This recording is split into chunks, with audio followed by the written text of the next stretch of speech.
Es un placer para mí estar acá, en esta ciudad tan bonita de Santiago, y me disculpo por no hablar español, ya que la verdad es que ustedes tendrían muchos problemas si yo tratara de hablar español. Así que quiero empezar diciendo algunas palabras que he pasado mi carrera en el sector privado, sector público y en empresa en Nueva York, que también trabaja en este sector y con la alcaldía de Nueva York, John Manchin, incluyendo también el desarrollo de Times Square, el presidente fundador del New York City Economic Development Corporation y más recientemente presidente de New City Planning Commission y pasando algún tiempo también en lo que es la autoridad de transporte que vemos y que se encarga de los metros, puentes, túneles, carreteras, etcétera. Debido a mi experiencia entonces en el sector público-privado, yo pensé que sería un poquito sesgado quizás ver los desafíos que tiene el gobierno en el sector de la incorporación del sector público y privado y el trabajo conjunto para resolver la problemática que abordamos. Entonces quiero empezar parafraseando a Ana Karenina, que dice que todas las ciudades exitosas son similares y las ciudades no exitosas son no exitosas en sus propias formas. Y Nueva York y Santiago están entre las docenas, digamos, de ciudades más exitosas y pueden compartir quizás, yo creo, muchos elementos en común. Y como ciudades exitosas, Nueva York y Santiago comparten muchas similitudes y yo creo que el distrito financiero se refieren ustedes como Manhattan. Y yo no sé si eso es una maldición o una alabanza. Pero en Nueva York, la gente que vive fuera de Manhattan ven el desarrollo entonces y que no les gusta, digamos, la manhattanización que pueda existir allá. Y es un término que a veces nos preocupa, pero lo voy a tomar como una alabanza, como un cumplido en realidad. Entonces la poblaciones están creciendo en tamaños similares, las economías son dinámicas, son crecientemente diversas, la tasa de pobreza también se está constriñendo dramáticamente, las ciudades son seguras, Nueva York es una ciudad de las más seguras de Estados Unidos y Santiago también, la más segura en América Latina. Y todos, bueno, somos las ciudades dominantes en nuestros respectivos países y regiones. Entonces la ciudad de Nueva York es la economía urbana más dominante en el mundo, diría yo, y es responsable de casi el 10% del área metropolitana de este porcentaje significativo del ingreso del PIB de los Estados Unidos. Pero virtualmente todas las ciudades exitosas que nosotros estamos viendo hoy día enfrentan desafíos importantes, acceso, el problema de movilidad, transporte, la desigualdad, infraestructura, resiliencia y sostenibilidad, el equilibrio adecuado entre los barrios y las ciudades centrales y las tensiones que se asocian con el crecimiento, con la desigualdad para quién y para qué. Por lo tanto, el desafío entonces que nosotros enfrentamos es similar, pero las soluciones quizás no lo son. Entonces nosotros tenemos un dicho que dice que todos los políticos son locales y acá hablamos cómo Nueva York está abordando estos desafíos y estamos decidiendo si es que hay algo que nosotros estamos haciendo que podamos hacer para ustedes o que se pueda modificar. Pero quiero empezar entonces con una historia bastante rápida de la ciudad, debido a que yo creo fehacientemente que Nueva York es una de las 13 colonias más importantes de los Estados Unidos, que fue fundada por los holandeses, y lo que es importante acá que el origen de Nueva York es que es la única ciudad, la única colonia, por decirlo así, que no fue fundada por, digamos, principios religiosos, sino que económicos. Y como resultado, Nueva York tiene más de 300 años de una ciudad de bienestar, donde toda la gente del mundo quiere venir acá, abrazar la diversidad, valorar el crecimiento, valorar los aspectos comerciales.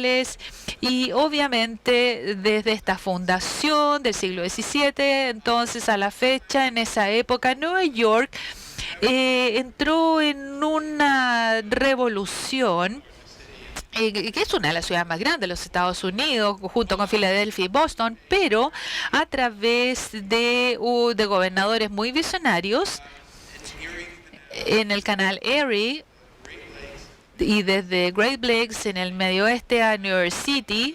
Esto ha permitido una buena construcción con accesos a terrenos, mano de obra, materias primas, y esta es la ciudad de Nueva York que nosotros tenemos hoy día, que es la ciudad dominante en los Estados Unidos. Por lo tanto, hoy día diría que es el segundo punto importante de Nueva York, aparte de la diversidad y el aspecto comercial, es justamente que aprendimos al principio que la infraestructura era un aspecto crítico para el futuro y el desarrollo económico y el bienestar económico.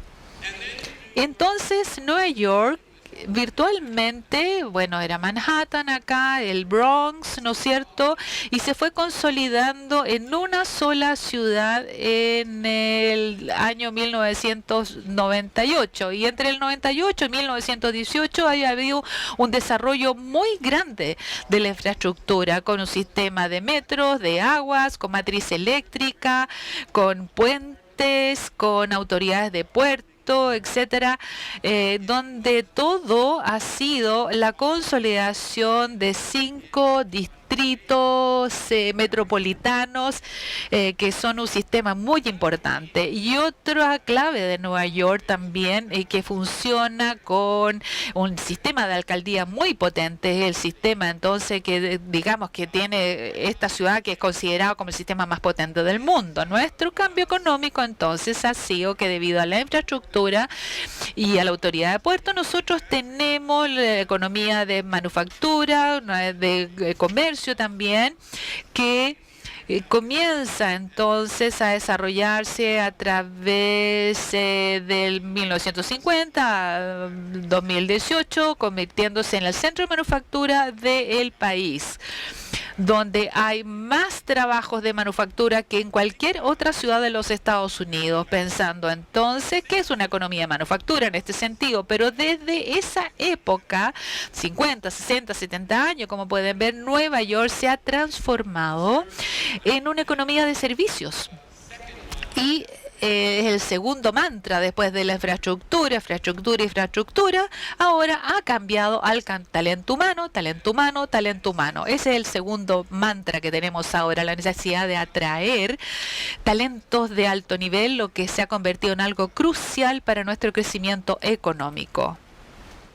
Ahora, Nueva York es la única ciudad de los Estados Unidos que tiene estos 5 condados, donde tenemos, digamos, una división que está, bueno, bajo la Constitución de los Estados Unidos. Digamos, la Constitución establece una cuestión compacta en los distintos estados que tenemos, los 50 estados, el gobierno nacional de los Estados Unidos, las ciudades, no, ni siquiera se menciona en la Constitución esto, pero el poder que tiene la ciudad, el poder que se ha concedido por, digamos, el respeto que tienen estas ciudades, en el caso de Nueva York, por ejemplo, bajo la nueva Carta de la Ciudad, es un poder muy, muy grande, digamos, en todo el sistema de alcaldías que nosotros tenemos allá. Acá tenemos los 5 distritos metropolitanos, cada uno de ellos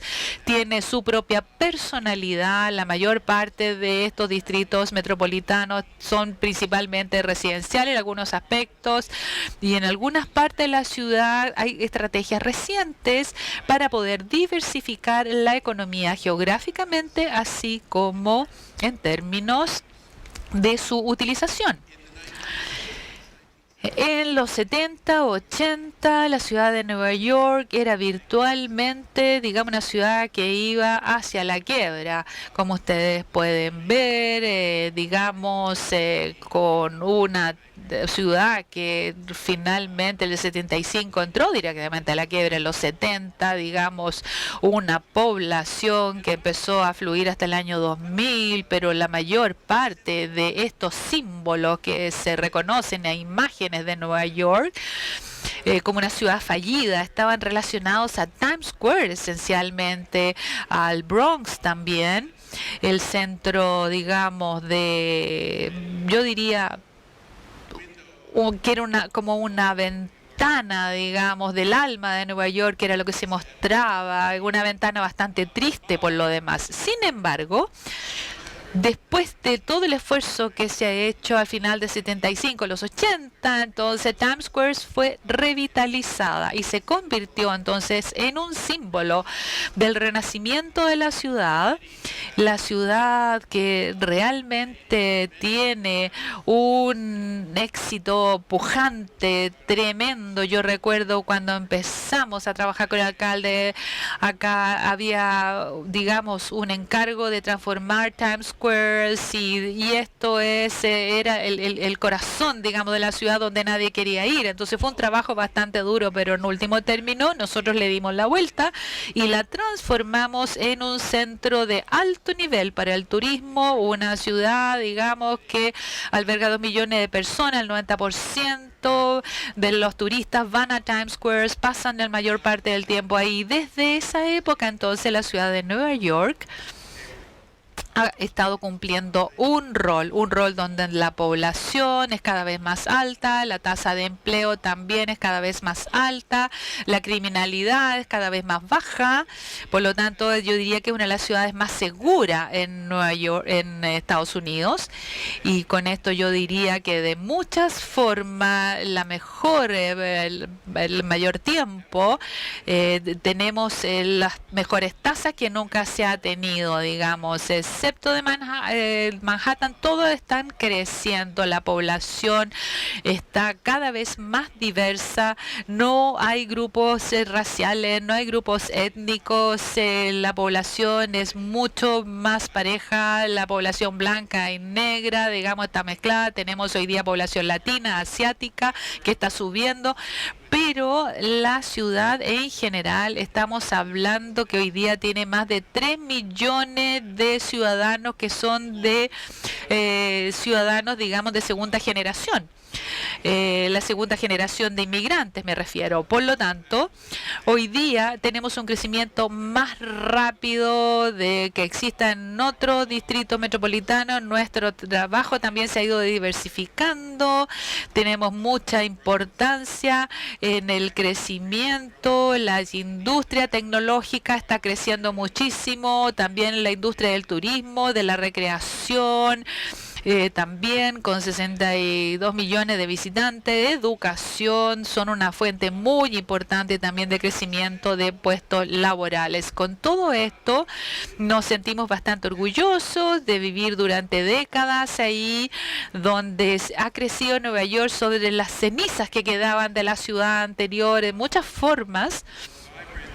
Hoy día es una de las ciudades más vibrantes que existe en el mundo y nosotros enfrentamos desafíos muy importantes a pesar de todo lo anterior que probablemente no sean poco familiares para ustedes y quiero plantearles algunos de ellos y cómo nosotros estamos abordando esta problemática. Primero, la vivienda. Nosotros tenemos crisis en cuanto a la vivienda y nosotros tenemos crisis en las viviendas asequibles, donde tenemos más gente que nunca, que quieren venir a Nueva York, que quieren quedarse en Nueva York, que quieren tener sus familias ahí. Parcialmente diría yo que es porque ahí es donde se encuentra la mayor entretención, los mejores trabajos y donde tenemos familias hoy día que todas quieren estar viviendo ahí. Por lo tanto, tanto, nosotros tenemos más demanda por vivienda y no tenemos suficiente construcción. Y no solamente tiene que ver con un tema de accesibilidad, un tema de tener posibilidades económicas de acceso, sino que también particularmente es tema de acceso económico porque 2/3 de los neoyorquinos arriendan, el 50% de los arrendatarios pagan por lo menos un 30% de su ingreso en arriendos. 25% de ellos son, digamos, arrendatarios que gastan incluso el 50% de su ingreso en arriendos. Y por supuesto, ¿qué es lo que ocurre? Que mientras más pobre se es, menos probabilidad tiene de tener acceso a este tipo de arrendamiento durante un periodo determinado. Pero esto es una crisis que no solamente afecta a la gente más pobre en Nueva York, sino que afecta a la clase media también hoy día. Hemos hecho encuestas donde el alcalde pasó una encuesta respecto a cuáles eran las áreas más de los mayores impactos que existían en Nueva York, y todos se refieren a la vivienda, donde tenemos que el costo de vivienda es el tema y la problemática más importante que tenemos, tanto en los barrios más ricos como en los barrios más pobres. Y como podemos ver acá en esta gráfica, nosotros enfrentamos una brecha de la vivienda, de lo que es vivienda asequible. Tenemos 500.000 unidades en esta brecha de unidades asequibles, y 60.000 personas entonces que están viviendo entonces en hogares, digamos, en condiciones no aceptables, que están viviendo en albergues, porque los precios no son adecuados para una sociedad civilizada. Nosotros somos la única ciudad en los Estados Unidos donde estamos requiriendo hoy día, se requiere por ley, por un mandato presidencial, por un decreto, que cada persona tenga acceso a una vivienda, que todas las personas, digamos, deben salir de las calles, y nosotros estamos haciendo un esfuerzo constante para poder, digamos, sacar a las personas del estatus de gente sin hogares, y tenemos familias que están yendo a albergues más o menos, digamos, con hijos, y simplemente esto se agrega a la problemática de la vivienda. Y 1/3 de estas familias, entonces, que son personas en situación de calle, son personas que, digamos, a veces están desempleadas, no están trabajando, y que realmente son personas, digamos, que son muy trabajadoras, pero no tienen los ingresos para poder arrendar. Entonces estamos enfrentando esta crisis cuando estamos hablando de las viviendas sociales. Por ejemplo, la mayor parte de las viviendas sociales también han sido construidas por el gobierno, por los fondos nacionales que están operando en términos de subsidios. Pero también 10 a 15 años, hace 10 a 15 años empezó el gobierno a entregar cada vez menos subsidios, y eso ha llevado como consecuencia entonces que hay una desinversión sustancial en viviendas públicas, y esto ha creado un problema muy serio. Un ejemplo es que obviamente son, digamos, choques muy dramáticos que sufren las personas, especialmente los niños. Tenemos los problemas de clima en invierno, los huracanes y todo eso, y los gobiernos federales. Entonces, en este caso, Nueva York, estamos hablando de una inversión de $2.000 millones, digamos, americanos, para poder mejorar las condiciones, irónicamente. Entonces, estas son condiciones que de mejora se ha retirado estos fondos ahora, y por lo tanto hoy día tenemos un mandato que no tiene financiamiento, o sea, un requerimiento que no tiene financiamiento para poder llevar a cabo el mandato que se ha emitido. Entonces, ¿qué es lo que estamos haciendo al respecto? Hace 5 años cuando el alcalde, digamos, el último alcalde asumió, planteó esta necesidad de tener un plan de vivienda para poder preservar o mejorar 300.000 unidades, digamos, de hogares en un plazo de 12 años, para el año 2026 aproximadamente.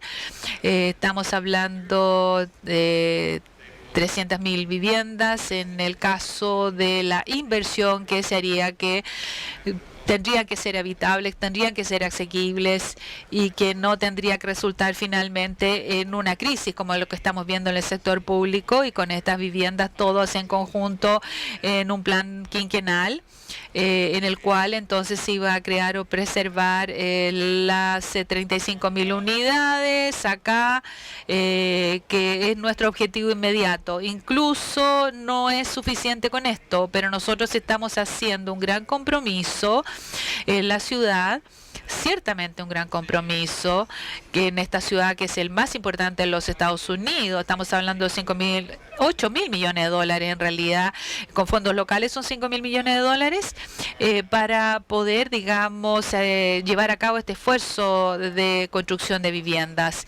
Estamos haciendo una zonificación, entonces, para poder crear más capacidad de vivienda en determinados barrios, lo cual involucra aquí la identificación de 15 barrios en los cuales se está incrementando la capacidad, se está haciendo una rezonificación. Es un desafío bastante grande porque a veces, digamos, bueno, hay harta resistencia para aumentar la densificación de las ciudades, y nosotros estamos trabajando en 6 de los 15 puntos de rezonificación, que es un tema que estamos enfrentando. Yo creo que ustedes también enfrentan el mismo problema acá, porque la idea es encontrar el equilibrio. ¿Y cuál es el equilibrio respecto a las necesidades, a la ciudad, el diseño y las necesidades que tienen los habitantes? Entonces este es un problema que nosotros enfrentamos en distintas áreas, pero particularmente en el área de vivienda. Todos estamos, digamos, siendo ayudados por el sistema municipal, y la ciudad como un todo.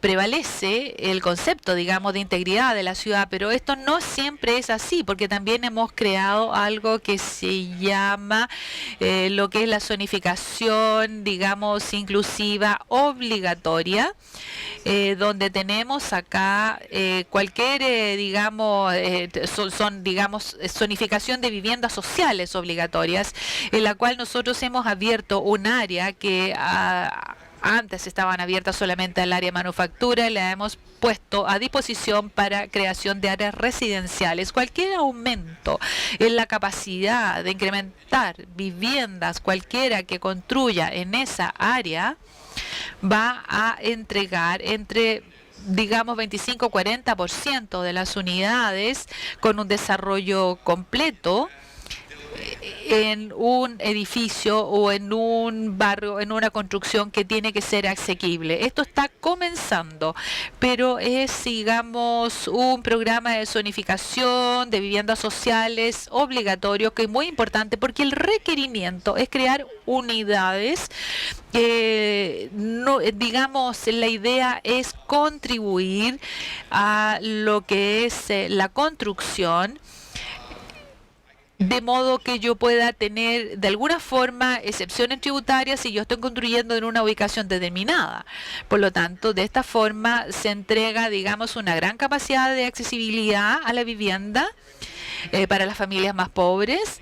También estamos hablando solamente de un 25% de, digamos, en promedio, lo que hace, digamos, lo constituye el 60% del ingreso medio, pero con esto tiene que estar en un lugar determinado de la ciudad, porque estamos enfatizando nosotros la importancia de la diversidad y de la economía de los barrios, de la diversificación, y estamos viendo las evidencias sociológicas que son muy potentes, donde los niños pobres, que crecen en barrios pobres, mejoran su vida, por supuesto, cuando se les ponen en barrios, digamos, de mejor calidad, con mejor diversificación económica. Nosotros pensamos que mientras mejor es el ascenso, digamos, en esta escala social, obviamente es mejor para los niños. Estamos hablando de marcos de 10, 15, 20 años. No, estamos hablando de una mejor condición de por vida.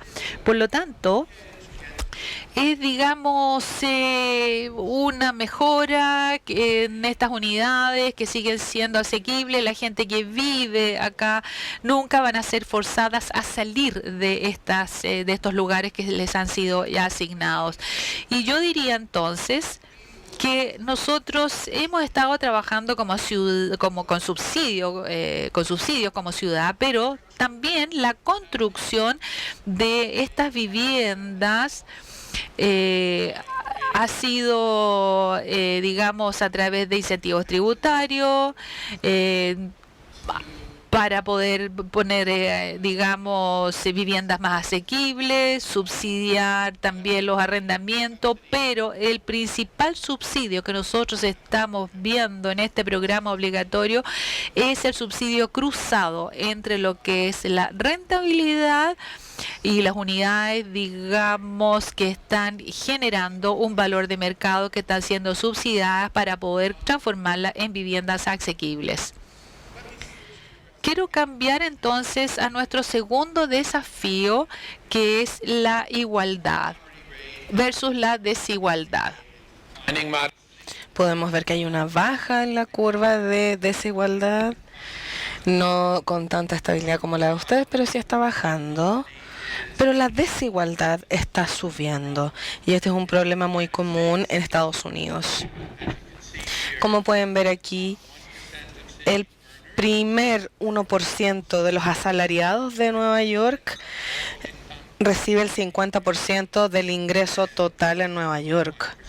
Y el 0,1% superior de los asalariados gana más que el último 25% de los neoyorquinos. El tema de la igualdad y la desigualdad, como ven, se ha vuelto un tema histórico en todos estos años. Es evidente en la vivienda, pero traspasa las barreras para llegar al transporte. En términos de segregación y crecimiento del trabajo, creemos que estamos llegando a un punto alto. Se están requiriendo servicios técnicos y profesionales y es eso lo que está impulsando el crecimiento. Pero los trabajos que se están produciendo en mayor cantidad están en el turismo, en la salud, y son los trabajos que reciben un salario menor. Hemos establecido en la ciudad de Nueva York por primera vez $15 por hora de salario mínimo. Y nos embarcamos en una serie de estrategias de desarrollo para hacer crecer la economía. Como pueden ver, acá está Hudson Yards, que está en la izquierda superior de la pantalla, que es un nuevo desarrollo inmobiliario en el lado oeste de Manhattan. Creo que es uno de los más grandes del mundo, que ha sido habilitado en un terreno que ya no se va a utilizar para la industria. Entonces fue habilitado con incentivos tributarios, con una planificación territorial muy generosa para desarrollos importantes y también con la creación y extensión de la línea del metro. Esto es para las empresas de altos ingresos. A la derecha de la pantalla, en la parte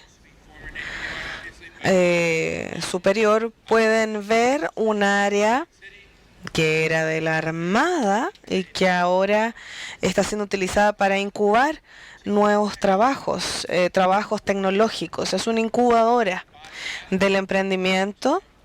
En la parte de abajo a la izquierda tenemos el Cornell Tech Campus, donde las grandes empresas de Nueva York están generando mayores oportunidades de talento. Podemos ver cómo y lo importante que es generar crecimiento. Michael Bloomberg inició este esfuerzo de generar un centro importante de ingeniería de posgrado en el East River. Y eso es capacitación para los ingenieros en software. No solo atrae a los graduados a esta industria, sino que también está haciendo un spin-off de distintas empresas que hacen asociaciones con la Universidad Cornell, con distintas universidades también. A la derecha abajo tenemos el 25 Kent Avenue. Aquí se hizo un subsidio cruzado entre distintos sectores para generar mayores incentivos de desarrollo comercial en esta área de Williamsburg, a modo de respuesta a muchos años de manufactura que se presentó en esta área, y así se puede diversificar la economía. El ecosistema tecnológico, como les decía, es el sector de crecimiento de nuestra ciudad, y no solo es importante en sí mismo, sino que la industria tecnológica es crítica para todas las otras industrias core, para finanzas, prensa, publicidad, y no genera el mismo nivel de salarios que las finanzas, ciertamente, pero sí aparece en el segundo lugar. Como pueden ver acá en la gráfica, el desafío que se nos presenta es que tenemos industrias que están generando trabajos, pero principalmente están relacionadas con seguros, salud, educación, pero tienen salarios bajos. Y en el sector tecnológico es donde tenemos los mayores ingresos, definitivamente. Ahora vamos a hablar del tercer desafío, que es el transporte y la movilidad. Nuestro sistema de metro o sistema subterráneo fue construido hace 100 años y en esa época era la envidia del mundo, y sigue siendo el único sistema en el mundo que opera 24/7. Además, es el único sistema subterráneo que es interactivo, en el sentido de que tiene vías locales expresas, que puede haber vías dedicadas. Ciertamente es uno de los más amplios en cuanto al alcance de distintas partes de la ciudad. Todos confían, toda la población, el 78% de la población confía en el transporte público, con 2,9 millones de personas al día. Pero nuestro sistema de metro está en crisis. En el 2025 va a llegar a un pic de congestión. Hubo en 1970 otro problema, y desde ahí ha estado decayendo el funcionamiento del sistema de transporte subterráneo. Por lo tanto, ha habido demoras en las inversiones, al igual como hubo en las viviendas. Cuando estuve en el consejo del MTA, siempre mi esposa me llamaba que por qué no le contestaba el teléfono, pero yo estaba atrapado ahí en el metro. Lo sorprendente del sistema de metro y su caída, y lo que perturba, es que es una empresa que, cuando nuestros trabajos eran buenos, pensamos que el metro iba a llevar la mayor cantidad de movilidad entre los trabajadores, entre las personas. ¿Cómo llega la gente al distrito central de la ciudad? Es lo que hoy está cambiando.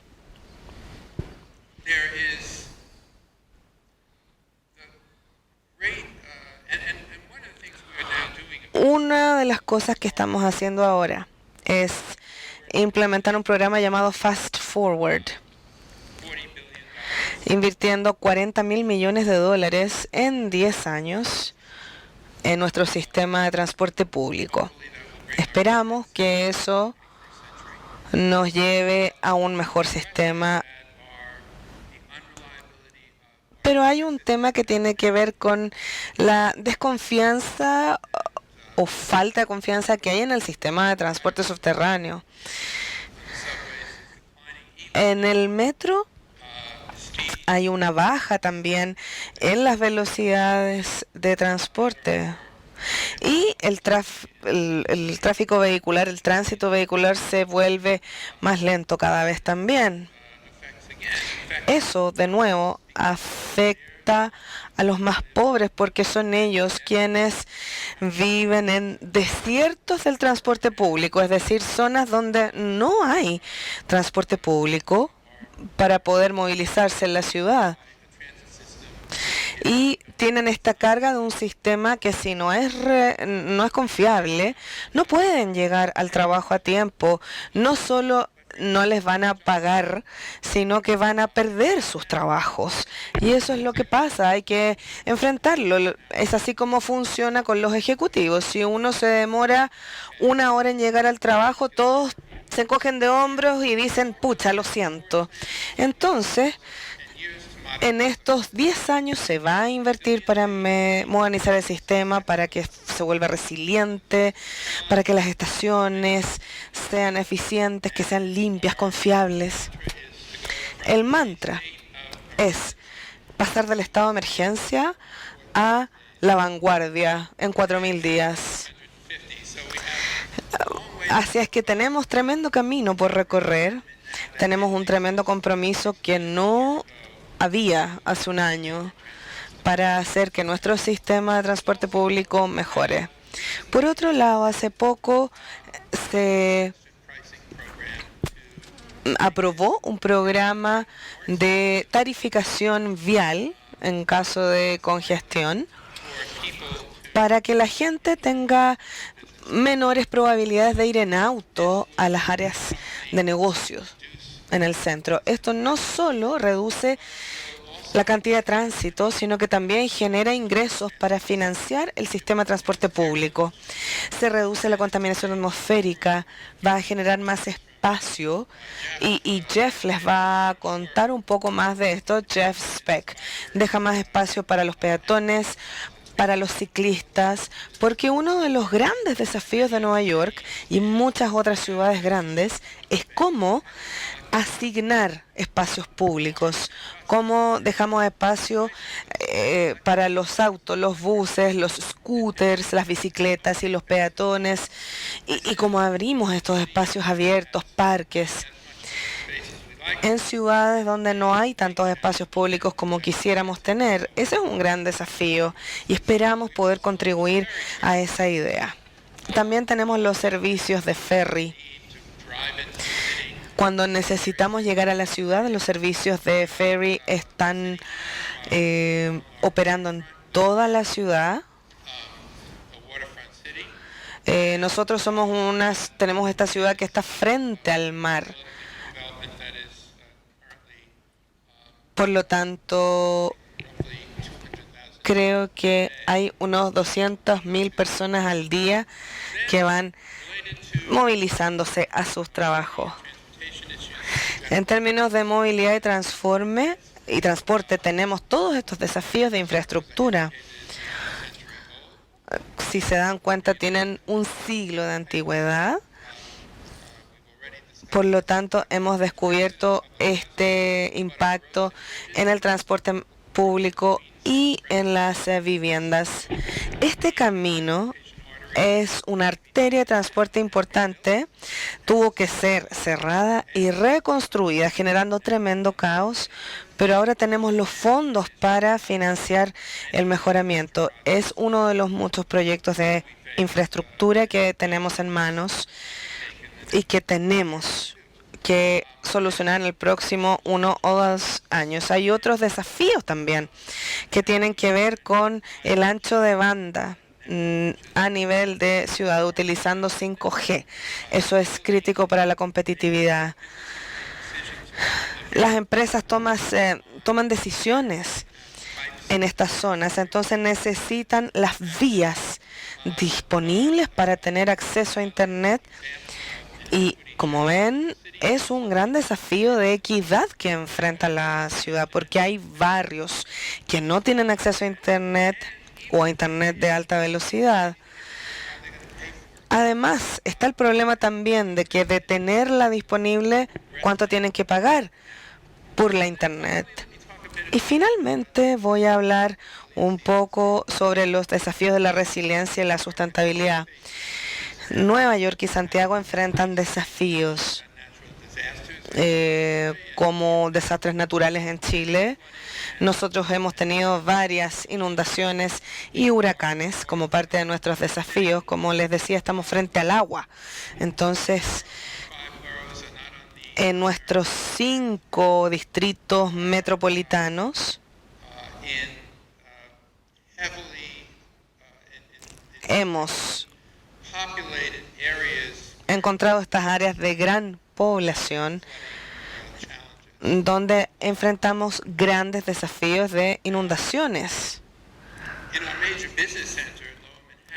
En Bajo Manhattan, que es el principal centro de negocios, vamos a construir, de hecho estamos en el proceso de crear barreras costeras en Bajo Manhattan con una inversión de $100.000 millones.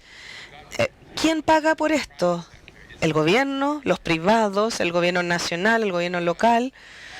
Y nos enfrascamos en esa discusión, pero la estrategia en Bajo Manhattan es que, dada la importancia de esta comunidad, debe protegerse. ¿Y cómo la tenemos que proteger? A través de barreras, prevención de inundaciones en el futuro. Estamos rezonificando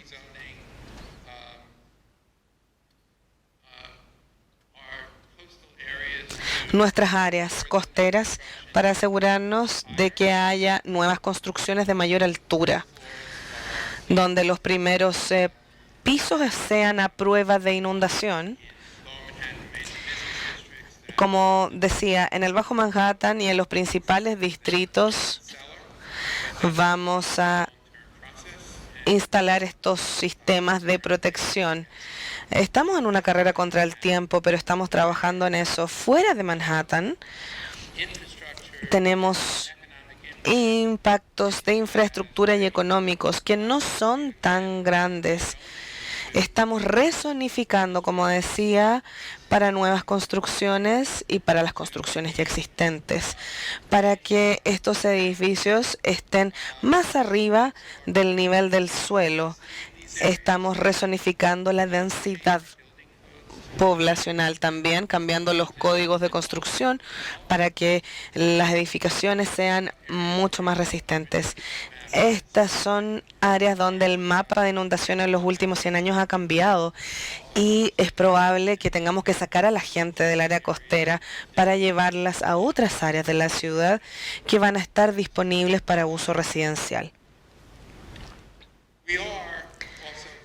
También estamos comprometidos con la creación o con cumplir con la neutralidad de carbono de aquí al 2050, con un 100% de electricidad limpia. Eso exige de construcción de edificios con vehículos que tengan reducción de emisiones. En ciudades donde hay transporte masivo, vamos a hacer también que los gobiernos de la ciudad tengan energía hidroeléctrica. Son distintos objetivos, considerando también los de las Naciones Unidas. Las conclusiones, ¿cómo pagamos todo esto? Todo lo que describí es tremendamente costoso. Y más allá de los medios que tienen muchas ciudades para hacer esto,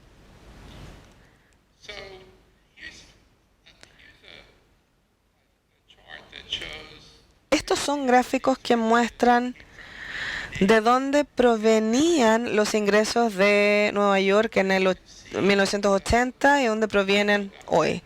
Podemos ver que el gobierno federal entregaba casi un quinto del financiamiento para la ciudad de Nueva York. Hoy otorga menos del 10%. Cada vez dependemos más de nuestros propios recursos. La mala noticia para Nueva York es que pensamos en el gobierno nacional, al menos desde el punto de vista de los ingresos, como una institución tradicionalmente hostil con las ciudades. De hecho, en cuanto a los presupuestos federales, no solo durante la administración republicana, sino que también democrática, se ha sentido este ambiente. Las ciudades el gobierno federal normalmente entrega dineros a otras ciudades como Washington. Pero en Nueva York hay mayor control sobre su propio destino, a diferencia de otras ciudades de Estados Unidos. Casi desde el comienzo de Nueva York ha habido una negociación implícita que dice que tenemos que hacer crecer la ciudad. Y eso tiene que ver con las empresas y también con el gobierno. La importancia de hacer crecer la ciudad en términos económicos es que necesitamos hacer crecer la base impositiva. Hay mayores servicios que en cualquier otra ciudad de Estados Unidos, por lo tanto, tenemos un sistema de alcaldía muy sólido que ayuda a impulsar a la ciudad para que la ciudad sea una ciudad próspera. Y en todo el espectro político ha habido un punto en común, una alineación, que hace que la ciudad de Nueva York sea una ciudad socialmente iluminada dentro de Estados Unidos. Esta negociación lleva muchos años, pero este año, como ustedes deben haber escuchado, Amazon lanzó una competencia nacional para crear una segunda casa matriz fuera de Seattle, con 50.000 trabajos. Casi todas las ciudades de Estados Unidos compitieron. Y Nueva York no esperaba adjudicárselo porque es un lugar de alto precio y Amazon es una compañía de bajos costos. Por lo tanto, se asignaron 25.000 trabajos a Washington, D.C. y uno pensaría que fue una bonanza para la ciudad porque eso crearía 25.000 trabajos tecnológicos de alto salario y que eso generaría mucho pago de impuestos también. Pero a través de la oposición política local hubo mayor resistencia al crecimiento, hubo mayor cautela respecto de pensar en la ciudad como un todo. Y esto generó una tremenda objeción a Amazon y Amazon decidió no llevar estos 25.000 trabajos a Nueva York. Y la negociación que hubo durante tantas generaciones, siendo una ciudad pro crecimiento que genera ingresos que van a cubrir justicia social, parece estar erosionándose. Todavía no se ha erosionado, pero genera la pregunta que dije al principio: ¿cuál es el equilibrio correcto entre el interés del barrio y los intereses de la ciudad? Es una pregunta muy difícil de responder. Solo quería concluir con esto. Hay una comisión que está redactando la Carta de la Ciudadanía hoy y creo que finalmente la comisión decidirá conservar el sistema que tenemos con esta fuerte alcaldía, porque la igualdad solo se da de la mano del crecimiento. Pero cada día se está presentando esta pregunta no solo en Nueva York, sino que en distintas ciudades del mundo. ¿Qué tanto? ¿A qué nivel debe llegar el crecimiento? Muchas gracias a todos.